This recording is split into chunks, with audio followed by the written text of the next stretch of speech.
Shuriken here with a review of the Shuriken Sentai Ninninger Otomonin Series EX Dinomaru. So this is our movie mecha of the year. Sometimes we get a full-blown mecha like Safari How or Gao.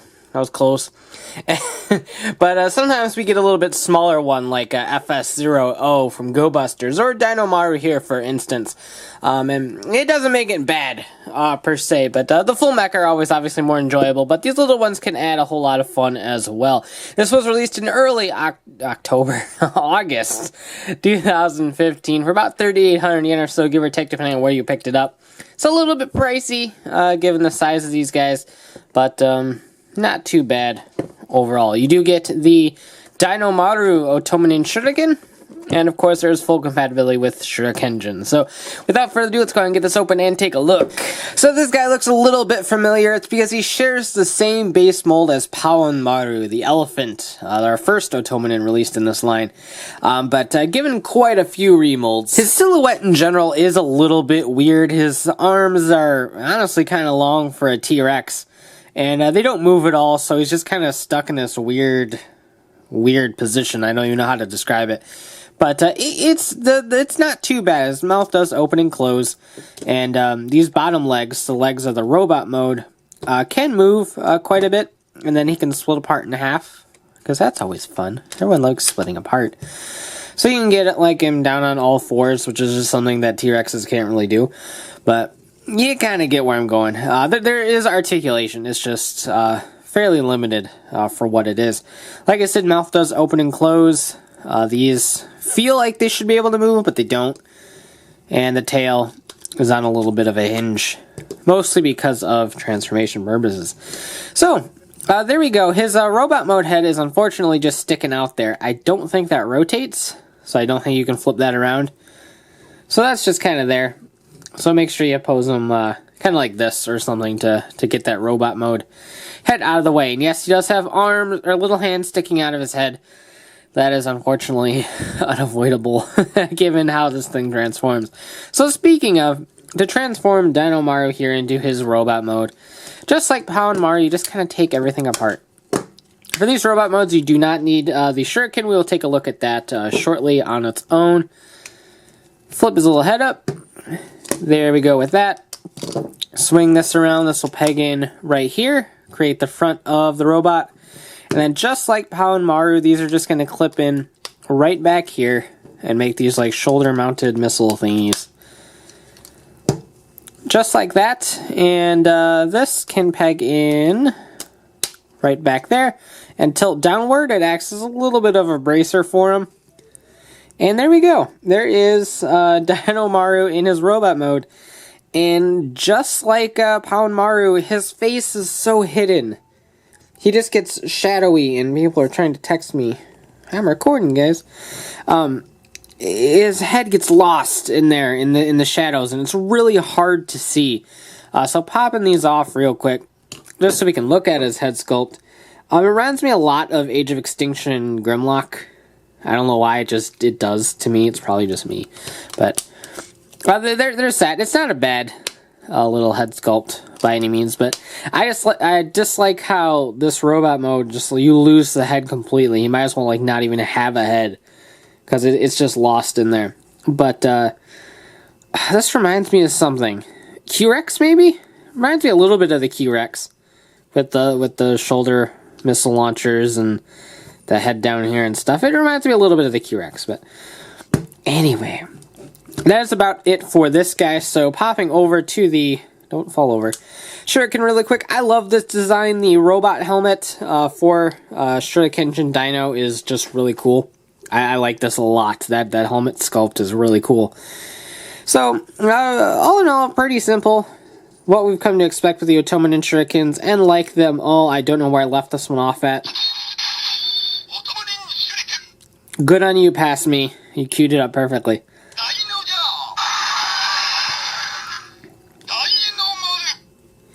So pretty simple. What we're used to for sure. Yes, the blade does come off if you want to mix and match blades for whatever reason. But really cool. I like the shape of the Shuriken, and just the overall look of the robot mode head. So let's go ahead and start this combination.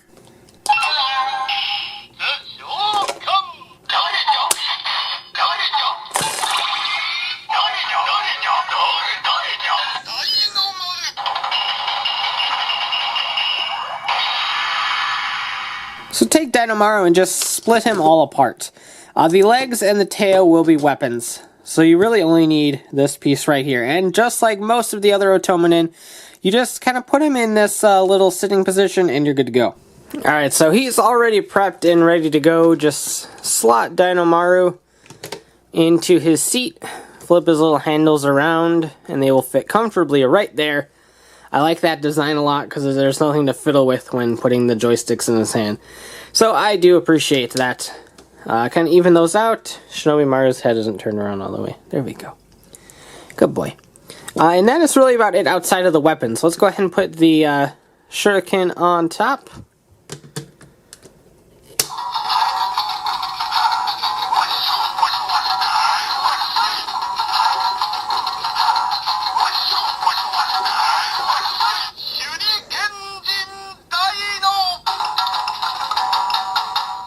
Got some caveman-esque music over there. Kodo would be rocking it.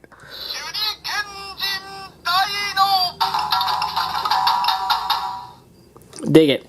So basically, the official combination of this has you taking this piece right here, the tail, as a sword. You just stick it right into Shinobi-Maru's palm, and you have yourself a sword. Now, both of these, just like Paonmaru, can form kind of like axe-like weapons. So to speak. You don't need to include them if you don't want to, but of course, obviously, it does help to include them to give them a little bit of extra weaponry. Look-wise, it just doesn't look like a weapon to me. Paonmaru had an axe design embedded into it. I don't know if these are supposed to be like a club or something, maybe not really an axe, but all you do is slot one of these into Dinomaru, and there you go. That is the official combination for Dinomaru according to the box. However, that leaves you with one of these. And there's nowhere to put it. I checked. At least, and I think there's nowhere to put it. You could just stick it into the hand back here. But that looks really weird.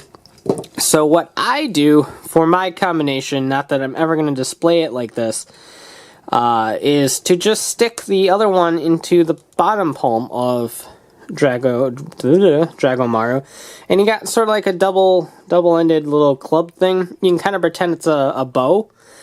You could do that as well. So whatever you want to pretend this is, I think it looks really cool like that. I don't know why they just didn't do that officially, because it looks neat to me. But there you go. So there is Shuriken Dino. I like it quite a bit, actually. I like the inclusion of a dinosaur. I always loved dinosaurs, hence my love for ToQger. But I don't know, it's neat to me. I dig it. I like the sword tail. I like whatever this is supposed to be.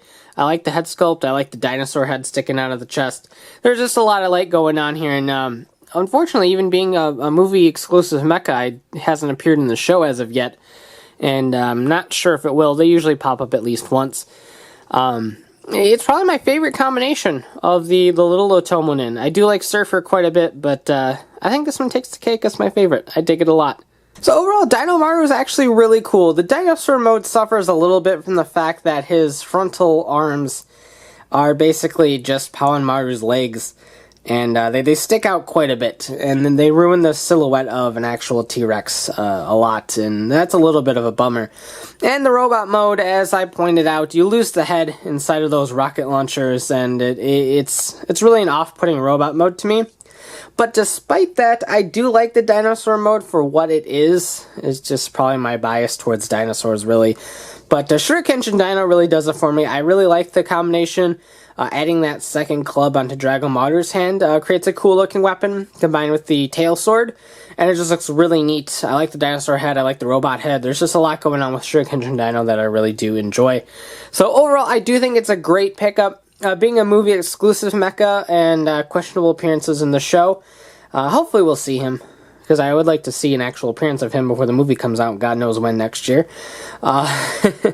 So we'll see. It's not a necessary requirement. But if he does pop up in the show and you can get him pretty cheap, I do recommend picking this guy up. The retail price of 3,800 yen is a little bit much in my opinion for these, but you can get them a lot cheaper at most places, and when you get to that price, it's most certainly worth it. I dig him quite a bit, and he's certainly on my recommendation list. So thanks for watching, take care, and have a great one. Bye.